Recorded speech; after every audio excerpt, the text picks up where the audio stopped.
the libertarian spectrum, that is. And, I say it's a spectrum because it's not like, there's 10 things you sign up for, you don't get all 10, if you don't salute certain politicians, then you're not in the club. I feel like you can be a free thinker and be a libertarian. On this sort of spectrum that I talk about, you've got people kind of all the way over here, maybe a Frank Atwood, for example, and then somebody over here like a Rand Paul, or a Frank Meyer, one of the original libertarians, somebody that I admire very much.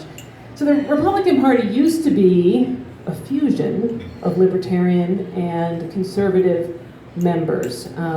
Think about Frank Meyer, talked about fusionism with Bill Buckley. Libertarians and conservatives came together essentially to fight communism, and you know what, they did a pretty good job. I could see that fusion, though, starting to get a little bit frayed. A little bit about me. I am a Colorado native, and when I was, say, 19, 20, 21, I was a pretty hardcore liberal Democrat. I can confess that now. When I was young, and I remember thinking to myself that, I just wish the government would do more. I wish the government would end poverty. I wish they would pay for my schooling. I wish they would do everything. And then one day I asked myself, what had I done to help the poor? And when I couldn't answer that question, it put me on a different path forward. I became a Republican. I worked for a couple of members of Congress. I worked for the Heritage Foundation. Great memories, great folks. Still have things in common. But this last election, I thought, well, maybe it's time for something different. And I cannot get behind the big government version of the Republican Party. I think there's a lot of great Republicans there. I've got a number of members of Congress that I consider friends, that I think are terrific people.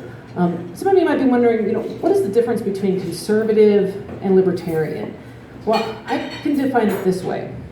So conservatives want to conserve. They want to conserve tradition, family, community, good things about America, and I think their goals are very laudable. The problem is they often want to use government to do that. And what is government? Government's very important. Government protects our life, liberty, and property. But when it does other stuff beyond that, it can become pretty coercive. And so when you're coercing people into conserving family, community, tradition, I can't get behind that most of the time. Libertarians, mostly concerned about liberty. I would say that both groups tend to support private property and rule of law. Some conservatives support free markets. I think anymore, maybe less than it used to be. I would hope that most libertarians support free markets. And by a free market, I don't mean just anything goes. I think we have certain rules of the market that keep that market working. Government, make sure that you follow up on your contracts, for example. We call that a refereed free market. But with all this talk of tariffs, I'm thinking some of the Republicans have left the free market fold. So perhaps it's best that I too have left the Republican Party. Still happy to vote for Republicans when they are of the small government variety and not when they are of the big government variety. So the Libertarian Party, or as I am now kind of an unaffiliated libertarian because I wanted to help the Republicans from picking really bad candidates this last time around in the primary, and I'd like to think my vote counted, who knows. So, but I do call myself a libertarian, and I think for me, the thing that guides me is that the more the government does, the less the people will do. And that's a problem. And I'll get back to that in a second. One of my biggest critiques of big government conservatism and big government liberalism, so I've been, I guess, in both of those camps at different times in my life, is that to hear them talk, they'll say, you've got big government liberals saying, fund my priorities, fund my priorities. And then over here it's, big government Republican, fund my stuff, fund my stuff. And then the libertarians saying, guys, we're $21 trillion in debt. Seems to me that the only people saying that are the Rand Pauls. The only people who say, sometimes it's necessary to have military intervention, but we got to count the cost. Not just money, but also lives and health care for wounded soldiers. The only person who seems to be asking those questions is Rand Paul. And that's why I appreciate being kind of along those lines of a Rand Paul, someone who's asking those questions about government programs, about debt. Because I tell you what, those chickens will come home to roost. And it's not going to happen tomorrow. We're a wealthy nation. But what happens when our debt becomes so unmanageable that we start to cut back programs. Well, some of those programs need to be cut back, but what about when we cut back programs that we absolutely need? A little bit more on that in a moment. So one of the things that guides me, as I said before, is that the more the government does, the less the people will do. I have seen, kind of in my long life, makes me sound old, that the more the government does, the less the people will do for themselves and for others. You see, when we outsource our compassion to the government, we change the nature of giving. Think about real giving. I see somebody needs some help, I give to them. Maybe I need some help at some point, they give to me. There is a sense of community, a sense of human bonds, a sense of compassion, a sense of helping. But when I outsource that to the government, all of that goes away, right? I don't even know who I'm giving to. When I pay my taxes, I don't know who that goes to. I don't know if it goes to an able-bodied person who should be working, or if it's going to somebody who can't work. And is it going to foster kids? Is it going to adults who would be better off without it? I don't know. I can't choose. So on one hand, I'm no longer freely giving. I'm now being coerced into giving, and that causes a certain level of resentment. And on the other side, you've got people who are giving or being given to who don't feel gratitude, they feel entitled. You know, I get this check in the mail, and if it doesn't show up, I get mad. There's no sense of gratitude. There's no sense of community, brother to brother, person to person giving. And I'm not saying that still doesn't happen, but when it's outsourced to the government, it becomes a problem. So there's a popular saying that when A takes from B to give to C, A can count on the support of C, understandably, right? And we tend to think about, it's just, it's liberals that are out there kind of giving away the taxpayers' money. But I can tell you that there are a lot of conservatives giving away taxpayers' money. For every able-bodied recipient of welfare that your average liberal Democrat would defend, there are farms, businesses, students, homeowners, all kinds of people who are getting a government check. And they all feel entitled to it. The same person who would criticize an able-bodied adult who's getting food stamps will cling to those farm subsidies as if you were trying to take away their very life. People have this sense that this money is mine, even though they didn't earn it. So it changes the way that we see what we're entitled to, what we've earned, what we can expect from the government. And I would argue that it actually, there's a Senator Patrick Moynihan, a liberal Democrat from New York, who said, it's not what it costs the people who are paying for welfare. It's not what it costs them that matters. It's what it costs the recipients. I'm paraphrasing a little bit. But a lot of times people who get welfare they're harmed by that. Let me give you an example. I lived in Washington, D.C. for a number of years. And I lived in a poor, up-and-coming neighborhood. I was befriended by a bunch of kids, and they were absolutely fantastic. One girl, her mom worked for a living, her dad was in prison. Another girl, her mom did not work. She had 8 children, all by different men, and she never worked. When I met her, she was high on drugs. She had a screaming 2-year-old that she couldn't pay attention to laying in bed with her. And I remember feeling a kind of sense of disgust. How could this person get to this point? And I realized that she made bad decisions, but there were people 6 blocks away at the nation's capital who helped enable those decisions, who helped her make those bad decisions. I can guarantee that when she was a little girl, she didn't say to herself, when I get older, I'm just going to be a welfare mom. I want to have 8 kids by different men, and I want to never work, and I want to have a really nasty apartment that has full of rats and dirt. I want to be on drugs. I want to have a screaming 2-year-old sitting next to me while my unfed children stand around in my house that has no furniture. Yeah, that's where I want to go. Nobody ever said that. No one ever thought that. This woman had dreams, and with the help of government, those dreams were destroyed. An individual was destroyed. So I think when we talk about person A taking from person B to give to person C, the person who is harmed most by that transaction is very often person C.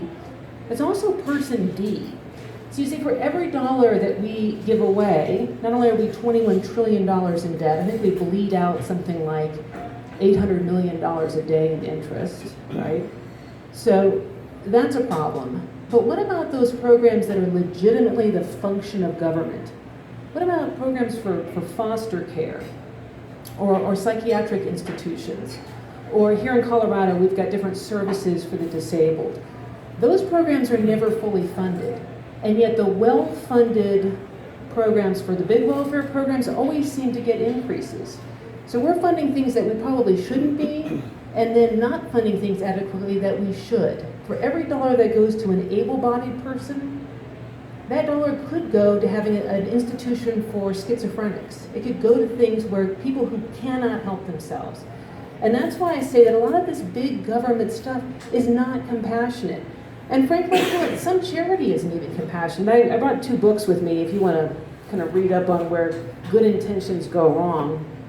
It's a little bit older book, but this is The Tragedy of American Compassion. And it tracks compassion from basically the founding, where you had neighbor to neighbor giving, when you had the people giving to their churches, the churches then helping other people, and how that really a little bit before FDR that began to change. And under FDR, all of those New Deal programs, when those programs kicked in, guess what went down? Charitable giving. Because the more the government does, the less the people will do. And you know what, not every charity is innocent either. This is called toxic charity. And as a person who loves to give to charity, I've become a lot more critical of who I give to. Because you don't want to give to programs, be they government programs or private programs, that enable people either to make bad decisions or they make people dependent. It's hard to believe that, Africa is actually worse off as a continent after billions of dollars of foreign aid than it was before that foreign aid. And so whether it's public or private, I think we need to really scrutinize where we give. And I'm a big believer in giving. I think every person should give. I think it's healthy as a person to give. I think it's good for the person who's giving. I think it's good for those who are receiving. But you want to get to organizations like Upstream Impact. A friend of mine runs a group here in Denver where they come alongside people who want to get out of poverty and they help them get out of poverty. So it's not a question of, hey, I'm going to give you a check and you can do whatever you want, or hey, little man or little woman, I as this person who has it totally together is just going to give you some money to make your life better. No, it's not hierarchical. It's person to person.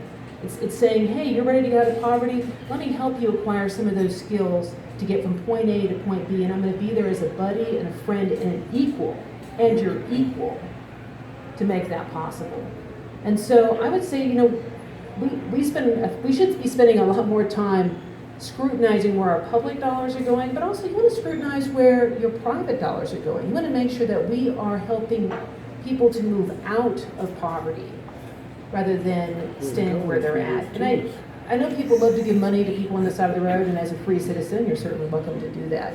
But every time you give that dollar to that person, that's another day that person doesn't get help.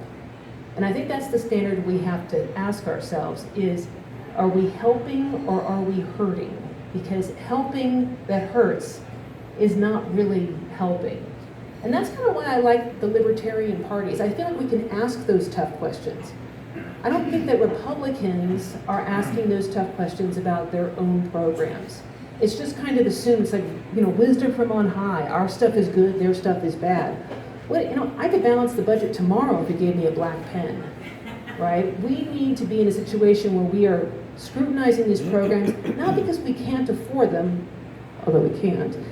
It's because a lot of those programs are actually hurting the recipients that are receiving those dollars. And we need to move into a situation where people are responsible for themselves and responsible for their neighbors. People don't say, oh, what is the federal government going to do for me? Instead, they ask, what can I do for myself? What can I do for my neighbor? That's the direction I think we need to be moving in. Certainly not the direction we're moving in right now in Washington.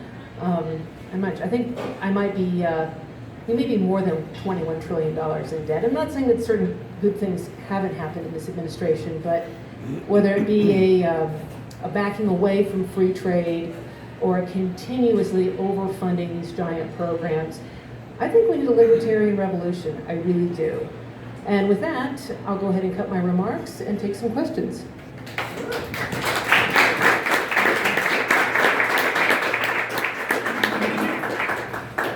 First off, I really love your talk. It spoke to me. I think the compassionate libertarian, the idea of that is something that's needed. However, I can see that you still lean a little Republican because you still want to spend my money. You want to get rid of some programs so that we can fund some others, which never happens. We add more, we never trade off. Was it that immortality is a government program, basically, yeah. The definition? And I think I really believe in the free market, maybe more than you do, because I think that the things that you mentioned, such as foster care, are all things that the free market can handle, and we don't need to funnel the government money that direction. So let me tell you what guides me in terms of principles. And it's one of the things I like about being a libertarian is that, again, it's a spectrum, right? So there are people who are saying no funding, not even roads over here on this side.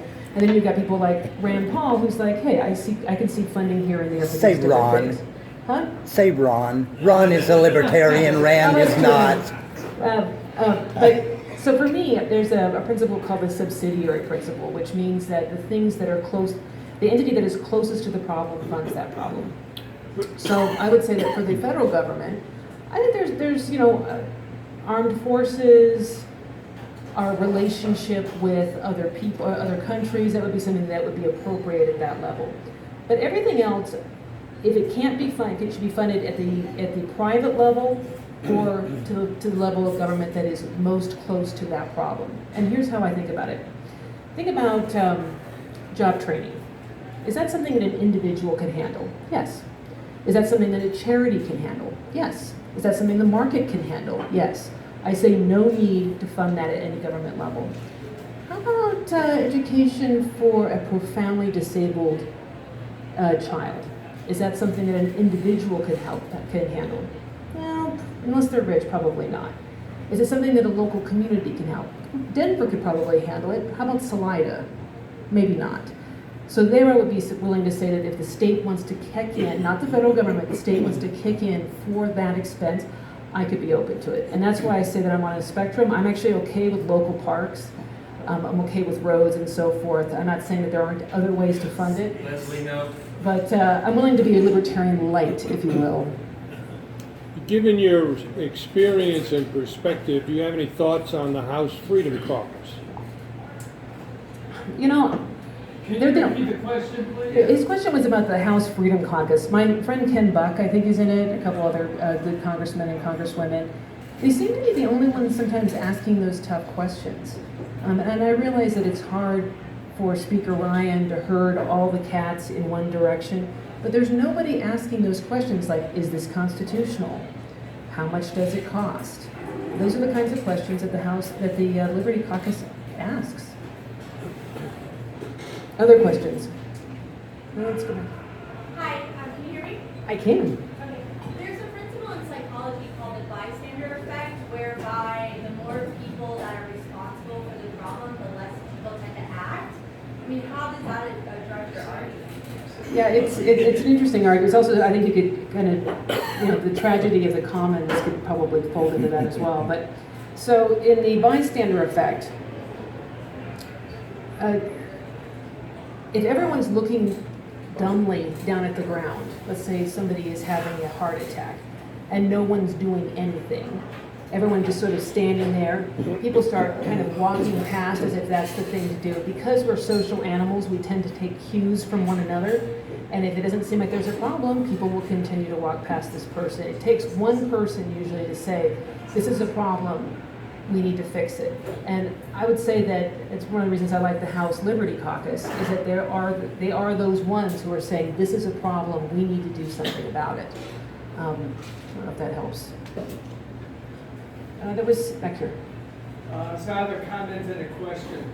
The comment is regarding the anecdote that you gave regarding no one starts out as a little girl saying, gee, I want to be on welfare. I disagree with that because I think, a girl growing up in a welfare home has that as a role model, and to make it more reality-based. A couple of years ago, PBS had a forum on racism, and a black teacher, talked about her students who she said are predominantly black, and she said when she speaks to a second grader, telling him the importance of studying so he can make something of himself, he responds by saying, "I don't need this, I'm going to jail like my daddy." Parents are the single greatest influence on a child's life. Right. So that's my comment. My question is, Milton Friedman and others have, Sam Harris, other people I've heard, promote the idea of minimum basic income. For example, $1,000 a month.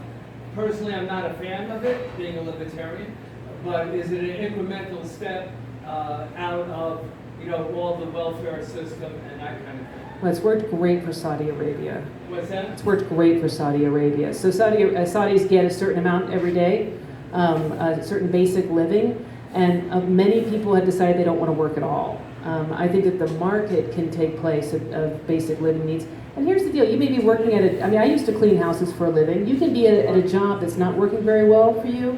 Unless you're very old and like ready for retirement, you've got time to switch things up.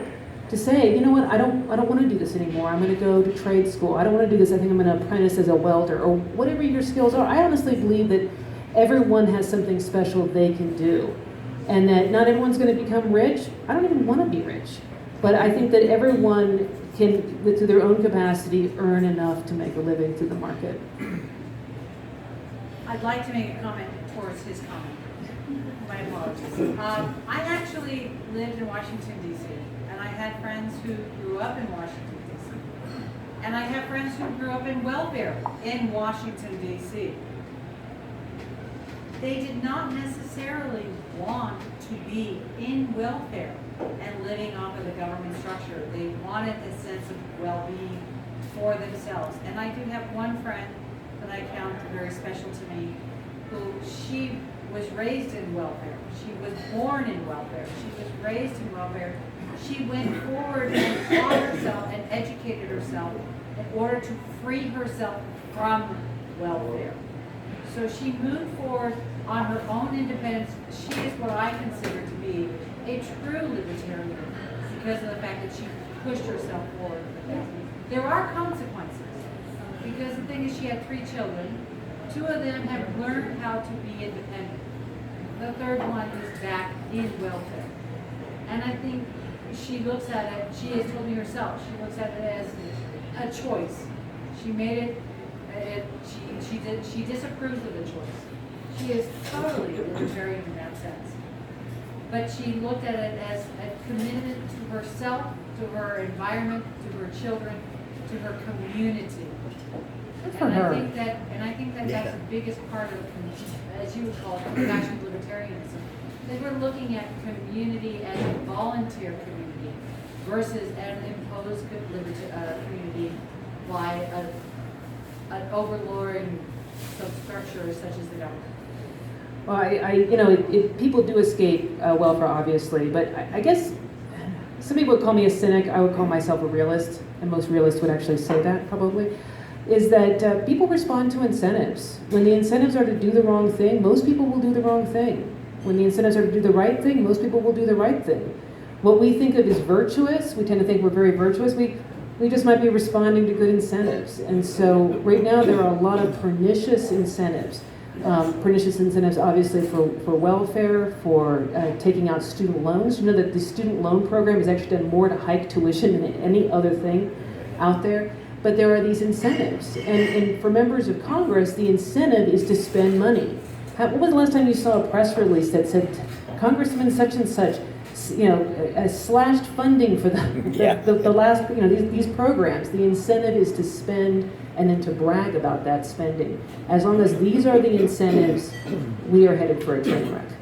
So I'm going to go back there and then Justin. When we talk about incentives, and like we're here to talk about compassion, and we're all humans, so we can all empathize when we see somebody suffering and we want to help them. And so a lot of people, the mass majority, we worship to like the altar of government, thinking that that's the ultimate end all as far as like solve this problem for us, let's pay more in taxes to like help these people that we see suffering, such as like a single mom, 3 kids, or 8 kids, or whatever the story is.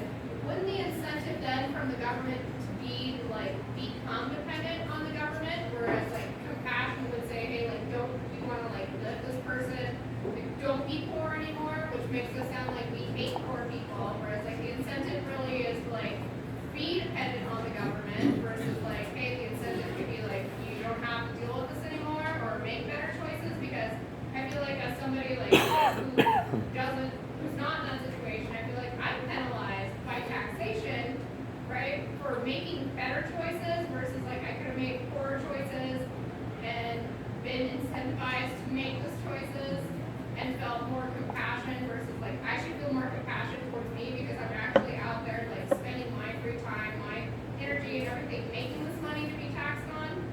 You know, I'm the only one. Yeah, no, I mean, it fills people with resentment, I think, to say, I've made good, you know, and that's one of the problems with a large paternalistic government, is it takes from those who are making good choices and gives to those who are not making good choices. And as somebody in their, say, what, in my late teens, early 20s, who was not making good choices, you know. Choices by giving them money and enabling their Yeah. lifestyle choices. When you subsidize something, you get more of it. Yeah, and it ultimately hurts them, and that's why I say that the feel-good answers of, you know, let's have more programs don't ultimately help everyone. I'm not saying temporary help isn't necessary on occasion, but temporary help that helps somebody get out of a bad situation, whether it's another country that's been part of a tsunami, or whether it is a person who has fallen on hard times. Temporary help that comes in, whether it's public or private, to help that person out. The minute it becomes permanent is the minute that that person is tempted to stay in dependency. One of the problems with government that I see is that there's a tendency that a problem arises and is recognized, solutions are proposed, and legislation is passed implementing the solutions, and a bureaucracy is created, and nobody looks whether the solutions actually deal with the problem, but the bureaucracy seeks to maintain itself and expand itself.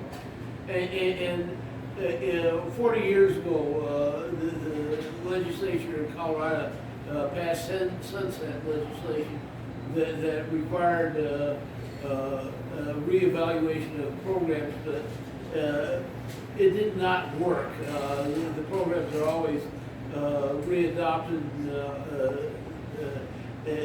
The concern I have is that government is self-reinforcing, and the bureaucracy grows on itself. It's true, and it is not just the bureaucracy, it's members of Congress. I remember one particularly... They're part of the bureaucracy. Yeah, in many ways. I remember going... They vote themselves raises and pensions.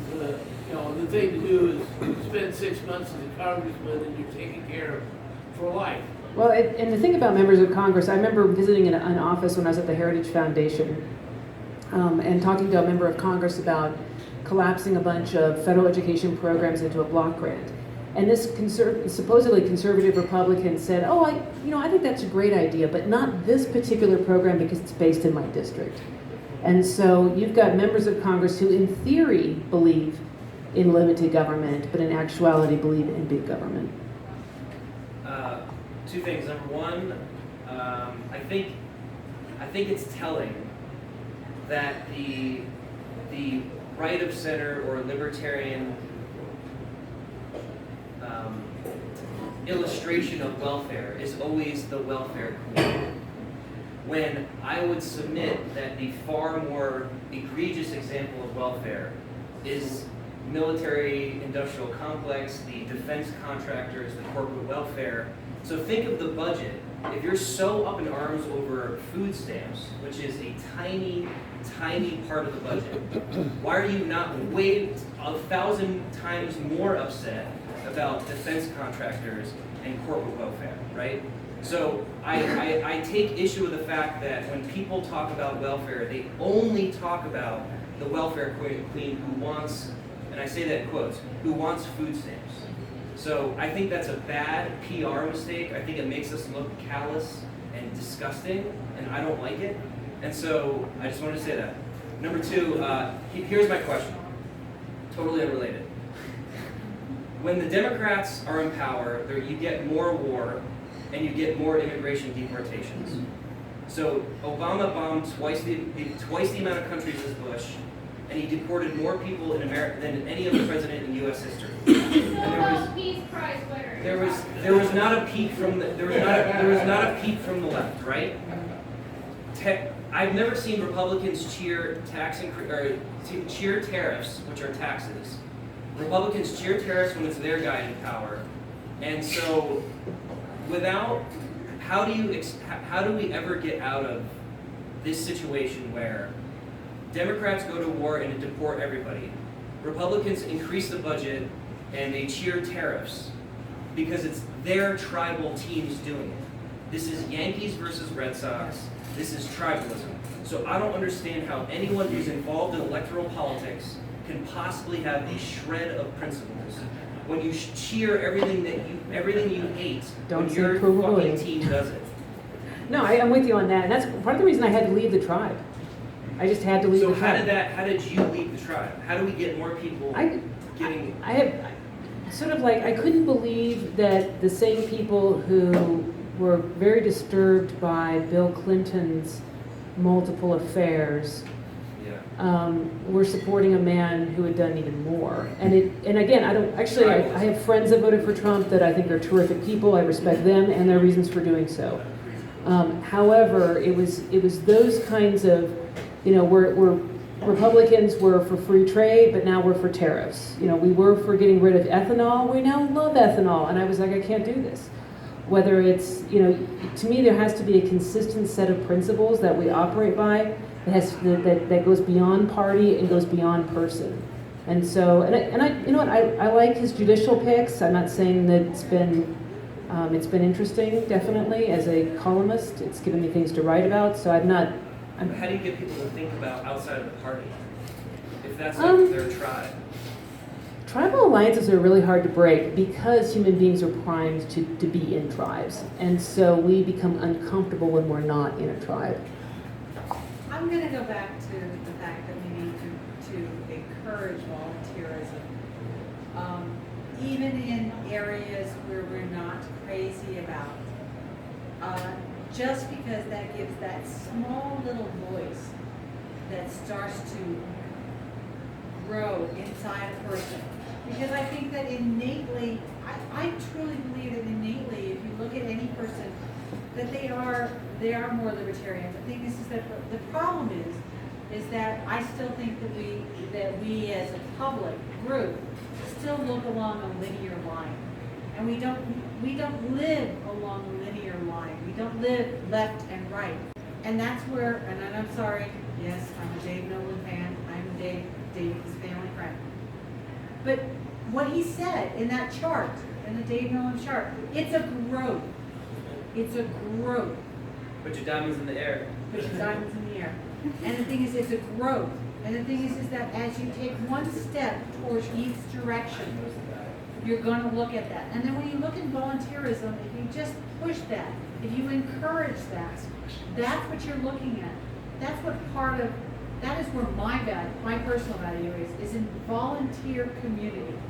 Volunteer community has a bigger value to me than state community.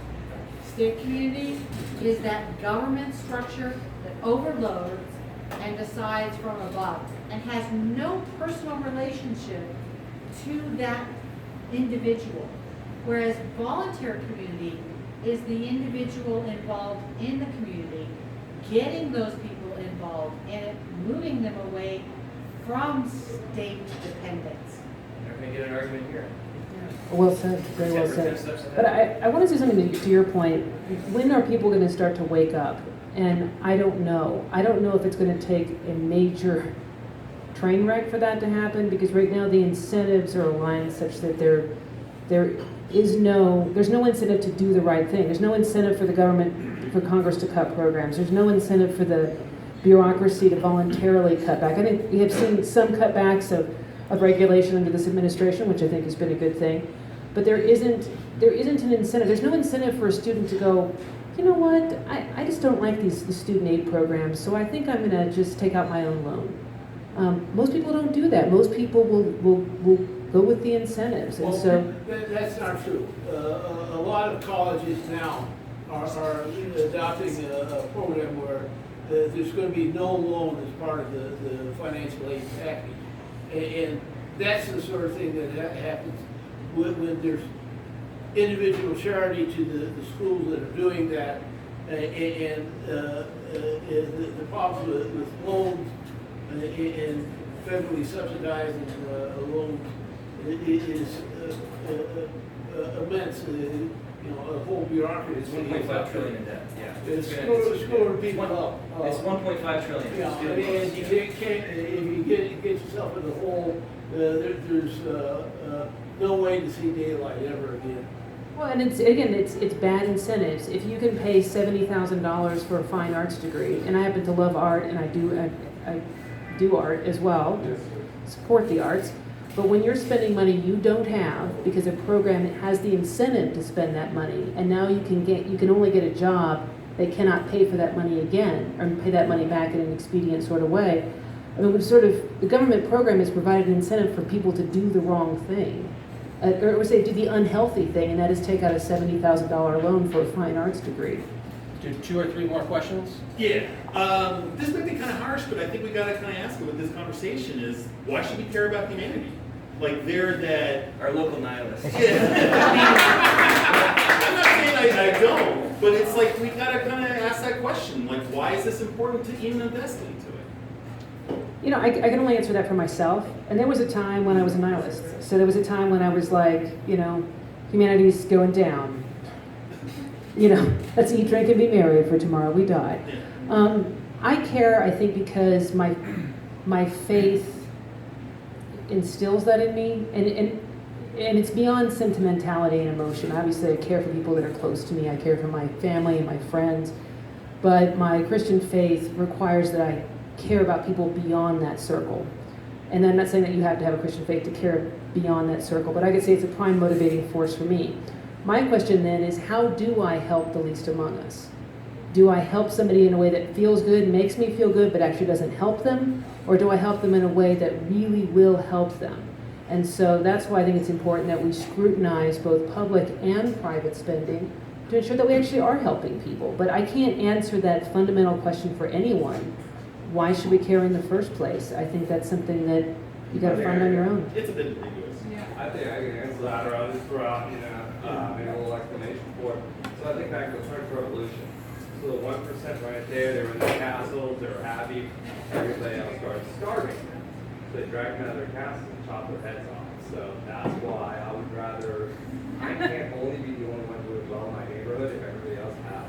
So the defense Well, exactly. like they're gonna kill you if you don't have By your own self-interest, you care about it. Yeah. Which one answer for, At least it's I think I've heard that before about a baker. Yes. Is it the baker, the butcher, and the 1776 candlestick maker? Yeah, exactly. Yeah. Thank you, Adam Smith. Yes, Mr. Smith. Was the candlestick maker in there? I don't know. I'd like to ask you a question about, do you think the younger generation is more government oriented than older generation where we depended on each other a lot more than today's life? Oh, we can just turn in something to the government and they ought to be taking care of us. As we individuals, we were depending on households, like I was dependent on my husband, where I never really, coming from another country, I never expected anything from the government, yet I would like to help even my family members to understand that when you can take care of yourself, you're better off than when you are spending your time on maybe you're gonna stay in line for a request for a $250 worth of help from the government. Now, my problem with youngsters is they know what time they go to work. They don't have any respect for older generation. Older generations will stay 5 minutes, 10 minutes, 20 minutes longer, but when it's 5 o'clock, they are punching out no matter that they finish their job or not. They, to me, is very carelessly living their own future, going into their future. I totally understand where you're coming from. I do teach part-time. I'm an adjunct professor. And so I look at these young people, and I keep in mind, though, that at 19, I was a total train wreck. I mean, completely, I dropped out of school. I was working a bunch of retail jobs and like smoking a pack a day and platinum blonde hair, which didn't look that good on me, and a big nose ring, and it was just I was a mess. And the movie Roadhouse. yeah, exactly. Some of us still like it. Completely, it's not that bad of a film. Patrick Swayze. So I keep that in mind, that when I look at these students, not to judge them by a standard so I think there's a lot of hardworking, good kids in my classes. Where I think it's not a generational change, but a societal change. And I'll leave you with this one anecdote. So my grandparents it would have been in the mid-60s, they were sharecroppers in kind of middle of Oklahoma. And so that meant they were renting other people's land and farming it, and they had a dispute with the landlord and they were thrown off the farm. They were in their late 40s, early 50s. They had farmed their whole life. They knew nothing but farming. They still had 2 boys that they needed to get through high school. So they moved, they put all of their belongings that they could in a pickup truck. They drove out to Commerce City. They went to work for the factories there. My dad graduated from Commerce City High School, and they worked. My grandma also cleaned at hotels, in addition to working at a factory. When I look at this opioid crisis and this crisis among sort of working people, where people have a life-altering event, the factory closes, the farm, in this case my grandparents, the farm, the landlord throws you off the farm. Instead of saying, hey, I know we're in our late 40s, early 50s, it sucks to restart at this age, but we're going to do it anyway, we're going to go learn a new skill, and we're going to get out there, we're not going to stay in Newcastle, Oklahoma, because it's a dead end. We're going to get out there and do something. Instead, you've got people saying, I can't work at this factory, or I can't do this thing, so I can't do anything. And again, that incentive of government coming alongside and saying, we're not going to force you to make tough decisions and put your stuff in a pickup truck. No, here's Medicaid, and here's the Section 8 housing voucher, and here's a Job Corps thing, and here's this, and here's that. I would argue that when we deny people, in a sense, the right to go through hard things, we actually make them weaker. We treat adults as if they're teenagers. You think about teenagers, we don't treat teenagers as an adult. If they break stuff, we make them pay something, but we don't necessarily make them pay the whole thing, right? They smash their car up, you're not like, okay, son, $20,000, it's due next year. Like, we shield them from the impact of their decisions. We also limit their decisions. You know, I'm sorry, you can't jump off the roof of the house into the swimming pool. Like, we limit their choices, we limit their consequences. What government has done is stepped in as a parent and said to people, we are going to limit your choices and we're going to limit your consequences. And in doing so, they have reduced human beings to teenagers and reduced their dignity along with it.